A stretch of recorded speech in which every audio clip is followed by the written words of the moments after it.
Yang paling suka aku cuba cakap lagi. Testing. Testing. Testing. Satu, dua, Testing. tiga.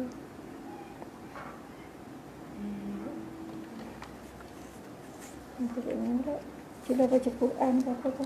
Testing. Auzubillahi minasyaitonirrajim. Bismillahirrahmanirrahim. Testing. Testing.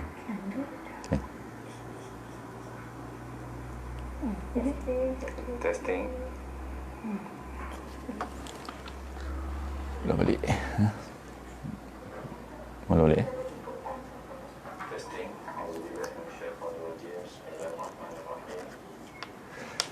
InsyaAllah kita sambung kembali. So setiap kali insyaAllah kita berhadapan dengan ayat-ayat Allah Subhanahu Wa Taala ini, kita telah ayat yang telah kita bacakan, sekali lagi bila kita sambung, kita akan berhadapan dengan kekaguman dan kejutan daripada Al-Quran Al-Karim yang melontarkan kepada kita sudut-sudut pandang yang membayangkan ketinggian Al-Quran Al-Karim ini yang datang daripada Allah Subhanahu Wa Taala, kan? Dari segi pemikiran, dari segi cara diketengahkan, kan? Itulah mukjizat Al-Quran Al-Karim ni, kan? So kita sedang tadi saya sebutkan, kita sedang membincangkan tentang kumpulan blok-blok ayat yang berakhir dengan diulang-ulang dan berakhir dengan ayat wailun yauma idzin lil mukadzibin. Maka celakalah, kehancuranlah, kan? Kehancuran yang besar pada hari kan, hari di mana dibalas, manusia ni dibalas, kan? Di atas apa yang mereka telah laksanakan ataupun lakukan di atas muka bumi. Dan pada hari itu, kan, celakalah, kan? Kecelakaan besarlah, kehancuranlah bagi mereka yang mendustakan, kan? Mendustakan hari pembalasan itu, pada hari pembalasan itu akan berlaku, kan? Jadi kita dapati Allah Subhanahu Wa Taala, dan bermula daripada ayat 8, kan? Allah Subhanahu Wa Taala melontarkan hujah-hujah, kan? Ayat 8 hingga ayat 15 itu satu blok, kan? Yang merupakan hujah-hujah tentang kepastiannya akan berlakunya hari kehancuran ni, hari pembalasan ini, kan? Dan ditutup di ujung blok itu dengan kecelakaan besarlah, wailun yauma idzin lil mukadzibin, kehancuranlah kepada mereka yang mendustakan. Hujah-hujah yang diketengahkan oleh Allah SWT dan juga amaran Allah SWT ini, kan? Jadi kita telah lihat satu hujah, kemudian dalam ayat 16 hingga 19 itu blok yang kedua, hujah yang kedua, kan? Hujah yang ketiga dalam blok ayat 20 hingga 24, kan? Kita telah dilontarkan dengan hujah tentang penciptaan manusia, kan? Nah, hari ini insya-Allah malam ni kita akan tengok ayat 25 hingga 28 ini yang juga merupakan hujah tentang hari pembalasan dan kebangkitan semula manusia, kan?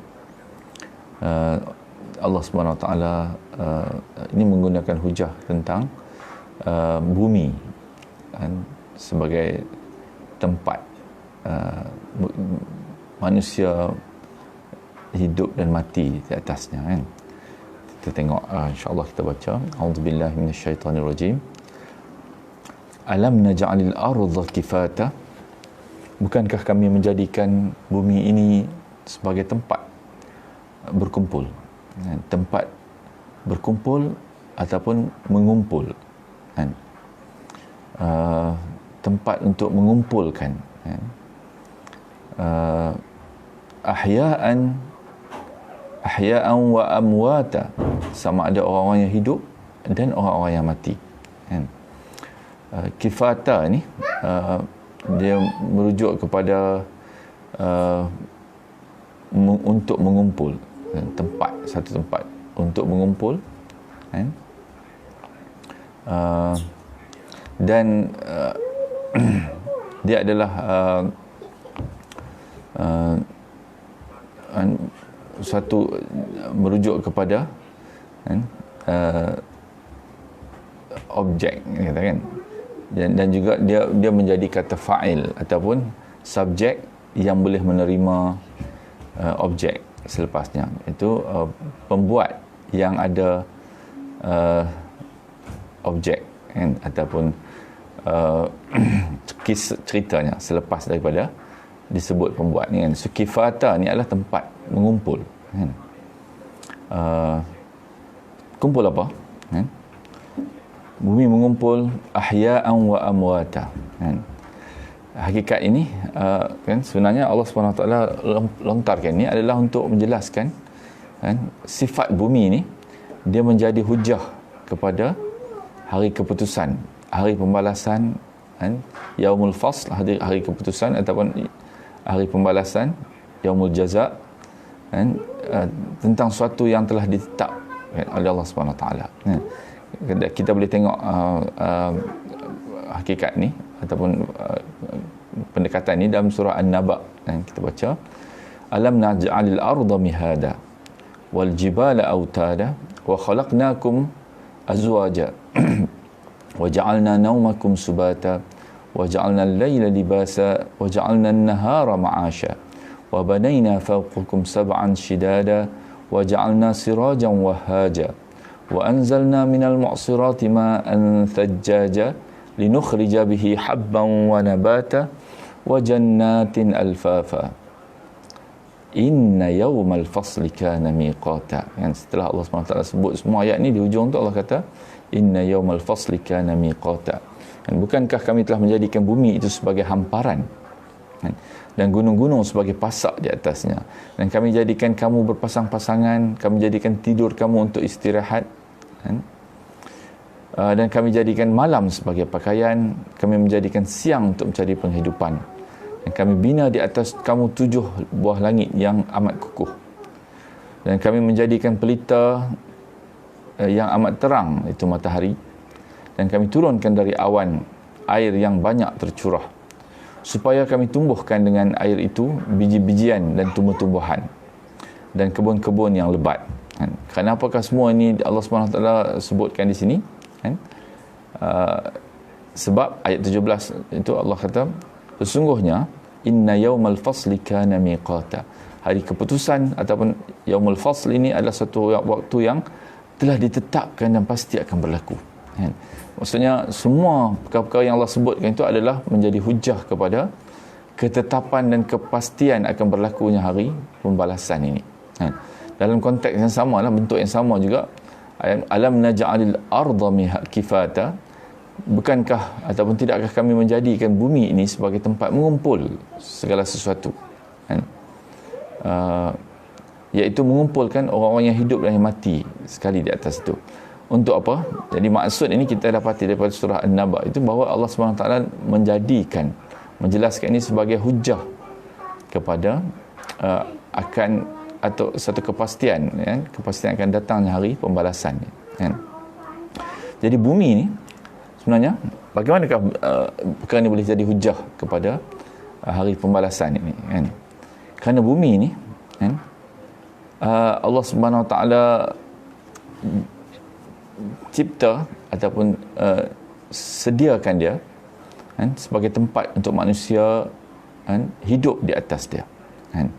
Jadi manusia dikumpul sama-sama untuk hidup di atas muka bumi ini. Kita tak boleh hidup di tempat lain. Setakat ni tak ada lagi yang manusia hidup di tempat lain, kan, di planet lain dan sebagainya. Bumi inilah tempat manusia berhidup, kan. Allah kumpulkan di sini dan disyariatkan juga untuk manusia, kan, apabila dia mati, dia akan dikumpulkan di perut bumi juga. Ini adalah satu hakikat yang kita tidak perhatikan dan kita tidak terlintas dalam pemikiran kita. Tapi seperti saya kata, kita dihadapkan dengan kejutan-kejutan yang amat mengagumkan, kan? Seolah-olah Al-Quran ini datang dari pemikir yang ulung, Allah SWT yang maha ulung, kan? Sebenarnya bahawa dari sudut, kan, bumi ini ada hujahnya, kan? Kenapakah Allah SWT menyimpan atau menyuruh kita menyimpan manusia yang mati di dalam perut bumi ini, tidak dibakar begitu saja, hilang saja, ataupun kan, dengan cara-cara yang lain, kan? Tapi Allah SWT suruh simpan di perut bumi ini, kan? Jadi bumi ini Allah ibaratkan seperti satu tempat, kan? Tempat manusia lahir, hidup dan disimpan selepas matinya manusia ini, kan? Satu kitaran lengkap, kan? Ini adalah penyusunan Allah supaya bumi nanti akan mengeluarkan kembali apa yang dipercayakan kepadanya pada hari pembalasan. Jadi hakikat bahawa Allah SWT menyuruh disimpan, kan? Disimpan manusia ini, kan? Tubuhnya yang telah hancur itu di dalam bumi ini, memberi satu kefahaman kepada kita, ataupun hujah bahawa nanti, kan, apa yang disimpan ni akan digunakan kembali, kan? Kalau tidak, Allah SWT tak suruh kita simpan, kan? Akan digunakan kembali, kan? Ketika mana Allah SWT akan bangunkan dia balik, kan? Ini adalah satu ingatan, kan? Dan juga hujah, kan, bahawa, kan, ada sebab kenapa manusia, kan, jadikan tempat manusia ini disimpan selepas kematian dia, kan? Hakikatnya tubuh manusia tidak dimusnahkan, kita katakan, tapi cuma disimpan sebentar di perut bumi ini, kan? Disimpan dalam keadaan di mana ketika itu manusia akan masuk ke alam yang lain, kan? Dimensi yang lain yang berbeza dengan apa yang ada di bumi ini. Jadi simpanan manusia itu di perut bumi ini, kan, dengan keadaan rohnya dipisahkan daripada tubuhnya, kemudian nanti hakikatnya disimpan sebentar. Sebab bila kita masuk ke dalam perut bumi ini, kita telah hilang daripada tidak ada framework masa lagi, kan? Kita tidak melalui masa itu terhenti bagi mereka yang masuk ke dalam alam yang baru ni, kan? Jadi disimpan seolah-olah simpan yang sebentar kat situ, dan kemudian akan dibangunkan balik, kan? Akan ditemukan balik roh dengan jasad ini, dan tubuh manusia ini akan dibangkitkan balik pada hari yang dijanjikan oleh Allah SWT ini, kan? Jadi ini semua akan berlaku daripada bumi ini, kan? Bukankah hakikat bahawa Allah SWT menjadikan bumi ini tempat simpanan manusia yang mati ini menjadi satu ingatan dan hujah kepada kita bahawa dia akan dibangunkan kembali, kan? Itulah konsep penyimpanan, kan? Bumi sebagai tempat simpanan, kan? Sebab Allah kata, alam naj'alil arda kifata, tidakkah kami menjadikan bumi ini sebagai tempat mengumpul, kan? Ahya'an wa amwata, orang-orang yang hidup dan orang yang mati, kan? Wa ja'alna fiha rawasiya syamikhatin wa asqainakum ma'an furata, dan kami jadikan padanya gunung-gunung yang tinggi, kan?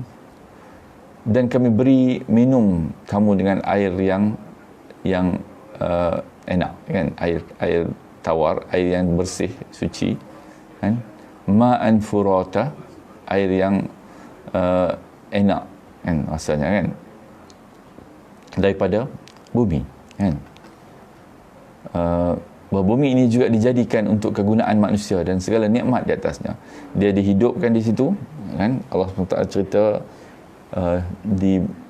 manusia dalam blok ayat yang sebelum ni dihidupkan oleh Allah SWT tahap demi tahap sehingga menjadi manusia daripada air yang hina, kemudian air yang tidak ada nilai, kita katakan, kemudian dihidupkan setahap demi setahap sehingga menjadi manusia. Kemudian bumi ini dihidupkan, kemudian manusia dimatikan, hidup di atas muka bumi ini, kemudian dimatikan kembali di atas muka bumi. Dan ketika hidup di atas muka bumi ini, Allah SWT memberi segala keperluan untuk manusia, dijadikan untuk manusia gunakan.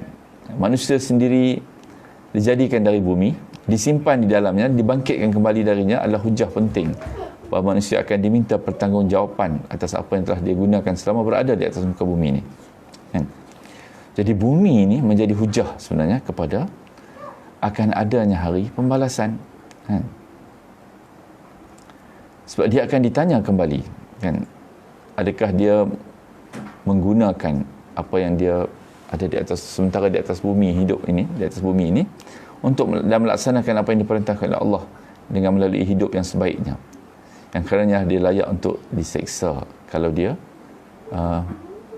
mendustakan semua peringatan-peringatan ni, kerana Allah Subhanahu Wa Taala menjadikan bumi ini khas untuk manusia, sebab kita tengok seperti yang tersebut, bumi ini adalah hanya satu titik yang kecil dalam alam yang amat luas ni. Tidak ada tempat lain yang di dalam alam yang amat luas ni kita ketahui dihuni oleh mana-mana makhluk yang lain setakat ni, tempat yang walaupun satu yang kecil saja, special, tapi Allah ibaratkan dia sebagai tempat tunggangan manusia, yang mana semua alam yang lain ni yang ada di sekeliling kita ni, dia adalah sebagai langit ataupun atap di atas kita, So bumi ni seolah-olah macam rumah, tapi atap dia ni amat luas mengelilingi dia, sekeliling dia, Itu adalah apa yang ada di atas bumi ni, atap ni, Jadi walaupun kecil bumi ni, tapi dia adalah central point, tempat penting di mana manusia hidup di atas itu. Dan Allah SWT sediakan segala keperluan manusia di atas muka bumi ini. Dia menjadikan bumi ini tempat yang selamat untuk didiami, dengan menjadikan gunung-gunung yang tinggi di atas dia, sebagai perhiasan kecantikan dan juga sebagai pasak untuk menetapkan bumi daripada bergoyang, supaya manusia boleh hidup di atas dia. Dan juga Allah membekalkan juga air minum kepada manusia. Sebab ini ditanya di dalam surah Al-Mulk, Allah SWT tanya, siapakah yang dapat memberikan air ini, seandainya Allah SWT menghentikan sumber air ini kepada kamu, Qul ara'aytum in asbaha ma'ukum ghawra faman ya'tikum bima'in ma'in. Jadi yang satu-satunya zat yang dapat membekalkan air kepada manusia ini adalah Allah SWT. Soalannya adalah, kenapa Allah buat semua ini kepada manusia? Ketika manusia hidup di atas muka bumi, Allah siapkan segala yang keperluan untuk manusia hidup di atas muka bumi. Dan di atas muka bumi adalah manusia melalui kitaran kehidupan dan kematian dia, semuanya di atas muka bumi ini, kerana Allah SWT nak menjadikan dia sebagai hujah untuk, seperti yang kita baca dalam surah An-Naba tadi, sesungguhnya hari pembalasan itu, hari keputusan ini adalah sesuatu yang telah ditetapkan, Jadi daripada hujah ini juga Allah SWT melontarkan sekali ingatan, wailun yawma idzil lil mukadzibin, kecelakaan, kehancuran besarlah kepada mereka yang pada hari berlakunya hari pembalasan ini, bagi orang-orang yang mendustakan apa yang Allah SWT ketengahkan ini, Jadi berulang kali Allah SWT ingatkan kembali, setelah diketengahkan hujah demi hujah demi hujah, masih lagi manusia tidak menerima, mendustakan juga hari pembalasan ini, maka ingatlah, dia kena ingat bahawa dia akan menghadapi kecelakaan yang amat besar pada hari pembalasan,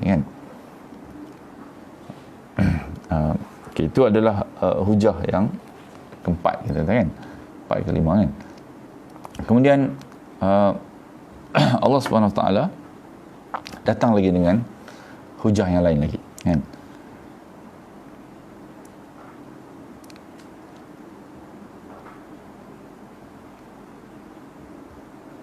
Allah Subhanahu Wa Taala intaliqu ila ma kuntum bihi tukadzibun, pergilah kamu mendapatkan azab yang dahulunya kamu dustakan. Setelah dijelaskan dengan berbagai-bagai hujah yang berbagai-bagai dari dalam dan luar manusia, masih lagi manusia mendustakan, dan bukan saja didedahkan hujah dan diingatkan juga, seandainya kamu dustakan lagi, setiap kali hujah ni diberikan, setiap hujah itu didustakan,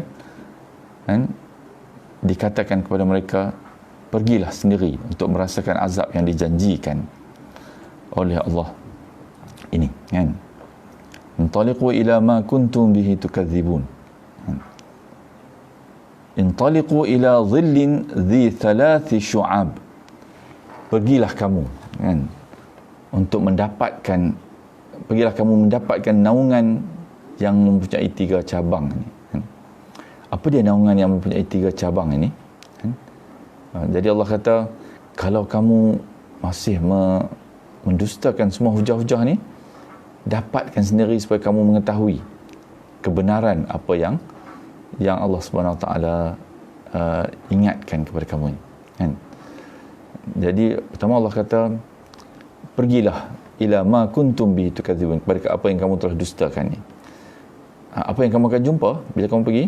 Intaliqu ila dhillin dhi thalathi syu'ab, dan pergilah kamu untuk mendapatkan naungan yang ada 3 cabang, kan? Ini adalah gambaran, kan, kengerian yang akan mereka hadapi dari suruhan supaya mereka pergi kepada apa yang mereka dustakan itu, kan? Bila manusia pergi kepada apa yang didustakan itu, ancaman Allah SWT, azab ini, mereka akan pasti mencari tempat untuk berlindung, kan? Dan apa yang akan mereka jumpai adalah dhillin dhi thalathi syu'ab, naungan yang mempunyai 3 cabang, kan? 3 cabang ni maksudnya apa? Maksud dia meliputi manusia dari semua sudut, kan? So, kita ada 4 sudut, utara, selatan, timur, barat ni, kan? So 3 cabang ni, kan, dia datang daripada satu arah, kan? Mungkin dia datang dari satu arah selatan, kata, dia akan diliputi dari timur, barat dan dari utara, kan? Tiga bahagian ni, kan? Menggambarkan zillin ini akan meliputi dia dari semua sudut, kan? Apa dia zillin ini nanti akan diceritakan, kan? Ataupun naungan ini, kan? Jadi ini adalah sebenarnya, kan, keadaan di mana, kan, Allah kata pergilah kamu untuk mendapatkan ni, kan? Kalau tak percaya lagi, dustakan juga, pergi sendiri untuk mendapatkan apa yang disebut kat sini, kan? Jadi naungan ini dan naungan dalam surah Al-Waqi'ah ayat 43, Allah SWT sebutkan, wa dhillim min yahmum la baridin wala karim, dhillin min yahmum, dan di dalam naungan asap yang hitam, kan? Yang la baridin wala karim, di dalam naungan ini tidak akan sejuk seseorang itu dan tidak akan menyenangkan. Maknanya dia akan masuk kepada naungan yang api yang amat panas ini, kan? Dan dipenuhi dengan asap hitam yang amat menyiksakan. Kalau kita masuklah asap hitam, so asap hitam ni biasanya dia kebakaran yang kebakaran tak lengkap, kita kata, kan? Dia akan mengeluarkan asap yang hitam, kan? Sebab dia bakar banyak sangat benda dalam tu, kan? Dan asap hitam ni lah yang akan manusia tuju untuk menjadikan naungan di hari itu. Tapi, kan, Allah kata pergilah untuk, kononnya kamu akan mendapat naungan di situ. Dan bila dia pergi untuk mendapatkan naungan ni, rupa-rupanya dia adalah api yang membakar, kan? Asap daripada api yang membakar, kan? La dhillin wa la yughni minal lahab, kan? Yang tidak akan melindungi, kan? Dan tidak pula menolak nyala api neraka ini, kan. Tidak akan melindungi, kan. Dia sangka dia akan pergi ke tempat pelindungan ini, kan, di hari pembalasan nanti, kan. Dia akan pergi ke tempat pelindungan ini dan cuba melindungkan diri dia dekat situ, kan, nak lepas daripada api yang amat membakar, kan. Kemana saja ada tempat yang kemungkinan dia boleh lari, dia akan lari. Ini adalah gambaran, kan, pada hari itu. Dan dia nampak seolah-olahnya ada satu tempat zil, kan, naungan yang akan melepaskan dia sekejap daripada kebakaran yang kepanasan yang membahang ni, yang sedang menyiksa dia, kan.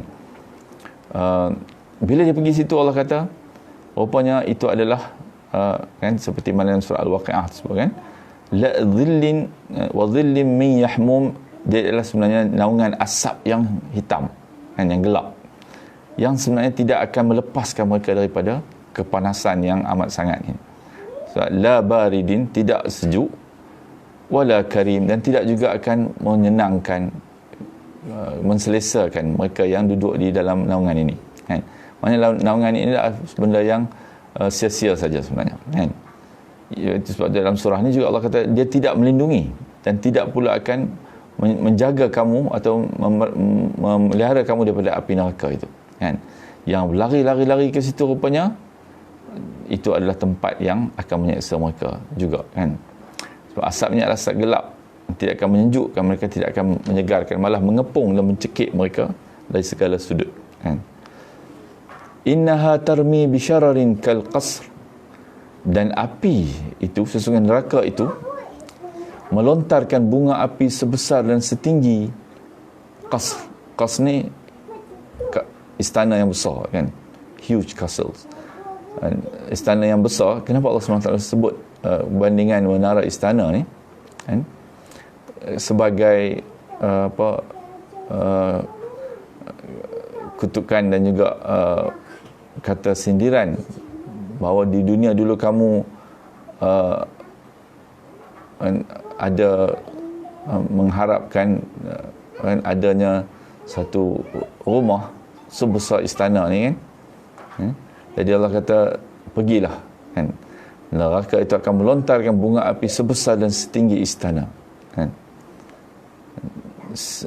Dia akan menjulang setinggi menara istana yang menjulang menyinar dari jauh dan warna maraknya amat menggerunkan. Ini adalah innaha ni ha tu merujuk kepada neraka ni, kan. Tarmi akan membalingkan, melontarkan bisyararin kal qasr, dengan bunga api yang amat kan, seperti mana istana, seperti istana, kan. Ka'annahu jimalatun sufrun, seolah-olah dia adalah iringan unta yang kuning. Jadi warna api yang mengeluarkan asap ini ialah kekuningan, kan. Sebab api yang kuning ni dia akan mengeluarkan asap yang hitam, kan. Kalau api biru dia tak keluarkan asap yang hitam, kan. Jadi asap tu sendiri sudah menyeksa dengan kan, bila manusia masuk itu dia akan tercekik dan tidak dapat bernafas lagi, kan. Dan kena asap dia asap yang amat hitam pekat. Dia mengeluarkan, dia datang daripada api yang kekuningan seperti iringan unta yang kuning. Ka'annahu jimalatun sufrun, kan. Jimalatun unta yang sufrun, unta yang kuning. Dari jauh nampak seolah-olah, kan, dia adalah deretan unta yang berwarna keemasan ini. Itu adalah api yang sedang membakar itu, kan. Jadi jimalatun sufrun ini merujuk kepada satu kawanan unta, kan. Warna api yang mengeluarkan asap hitam ialah api yang kuning malap, seperti warna unta yang kuning ni, kan. Jadi itu adalah apa yang manusia akan tengok, kan. Maknanya kalau kita tengok unta yang sedang berjalan satu iring, satu kawanan unta, kan, kita akan nampak seolah-olah dia satu baris kuning yang muncul, kan, di tengah-tengah perjalanan padang pasir ke apa yang dilalui itu, kan. So baris yang kuning ini, begitulah nampaknya api yang sedang membakar nanti. Allah katakan dia akan seolah-olah api itu muncul daripada bumi tempat dia bakar tu, kan, dengan warna kuning dan mengeluarkan asap yang amat hitam, kan. wailun yawma idzil lil mukadzibin, maka celakalah, kan, kehancuran mutlak lah, kan, kehancuran yang fatal bagi yang besar pada hari itu bagi orang-orang yang mendustakan hujah-hujah dan juga pemberitahuan Allah Subhanahu Wa Taala ini, kan. Kecelakaan kerana mereka tidak mengambil langkah yang sepatutnya untuk bersedia, kan. InsyaAllah kita berhenti dulu kat sini. Nanti besok kita akan sambung lagi melihat hujah yang seterusnya yang dilontarkan oleh Allah Subhanahu Wa Taala, kan. Ada lagi dua lagi, kan, hujah dan juga pemberitahuan, ancaman kepada mereka yang diajak untuk kembali kepada ingatan Rasul, kan. Dan penolakan terhadap ini akan menyebabkan mereka mendapat kecelakaan yang besar pada hari balasan yang sebenarnya akan datang nanti, kan. InsyaAllah kita berhenti dulu dengan wabillahi taufiq wal hidayah. Assalamualaikum warahmatullahi wabarakatuh. Subhanakallahumma bihamdika asyhadu an la ilaha illa anta astaghfiruka wa atubu ilaik. Subhanallah.